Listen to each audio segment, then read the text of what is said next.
Hello, আসসালামু আলাইকুম। Welcome to explore with Ethan. আমাদের আজকের ভিডিও টপিক হচ্ছে মানুষ কেন নেগেটিভ কথাই বেশি মনে রাখে। ধরুন 10 জন আপনাকে বলল, ভাই দারুণ হয়েছে। আরেকজন বলল, না এটা ভালো না। এখন বলুন তো, রাতে শুয়ে কোন কথাটা বেশি মনে পড়বে? হ্যাঁ, ওই একটাই। আচ্ছা, কেন এমন হয়? মজার বিষয় হচ্ছে আপনি সেন্সিটিভ না, আপনি দুর্বলও না, আপনি মানুষ।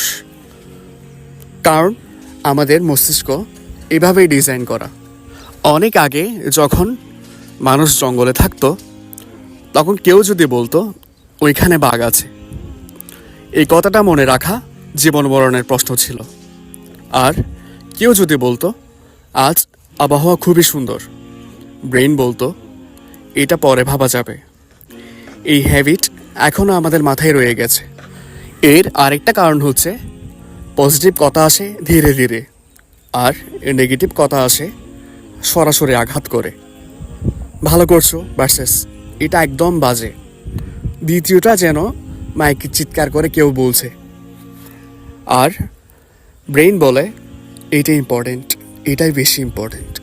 আপনার 10টা কাজের মধ্যে 9টাই যদি ভালো হয় আর একটা খারাপ হয়, ওই 9টা ভালো একটা খারাপের কাছে হার মানে। আপনার যদি 10টা কাজ থাকে, তার মধ্যে যদি 9টা ভালো হয়, ওই 9টা ভালো একটা খারাপের কাছে হার মানে। এটা ভীষণ আনফেয়ার, কিন্তু সত্য। 9টা ভালো কথা একটা খারাপ কথাকে মুছতে পারে না। ব্রেন ভাবে ভালো তো ঠিকই আছে, কিন্তু খারাপটা কেন বলল? আর আমরা সেই কেন এর ভেতর ঘন্টার পর ঘন্টা পড়ে থাকি। আরেকটা মজার ব্যাপার হচ্ছে নেগেটিভ কথা আমাদের মাথায় লুপ মুড়ে চলে। সে কেন এমন বলল? আমি কি সত্যিই খারাপ? ওটা অন্যভাবে বললে হতো না? আর পজিটিভ কথা আমরা যেন সিন করে ইগনোর করে ফেলে রাখি। এই জায়গায় আরেকটা বিশাল ফ্যাক্টর হচ্ছে সোশ্যাল মিডিয়া। সোশ্যাল মিডিয়া হচ্ছে নেগেটিভনেসের ফ্যাক্টরি।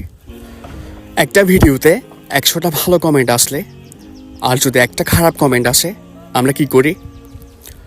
আমরা সরাসরি ওই একটার উপরেই ফোকাস করি।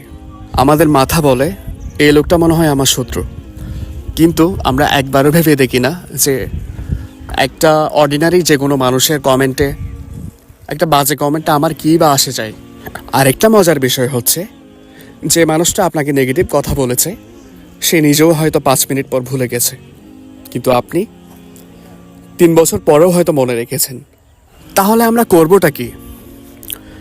নেগেটিভ কথা একদমই এড়ানো যাবে না, কিন্তু আমরা একটা কাজ করতে পারি। সেটা হচ্ছে রুল বানাতে পারি। রুলটা হলো একটা নেগেটিভ ইকুয়াল টু 5টা পজিটিভ খোঁজা। নিজেকে জিজ্ঞেস করবেন, এই মানুষটা কি আমার ভবিষ্যৎ ঠিক করবে? না করলে ডিলেট ফ্রম দ্য ব্রেইন। মনে রাখবেন, নেগেটিভ কথা আপনার পরিচয় না, ওটা শুধু কারো এক মুহূর্তের মতামত।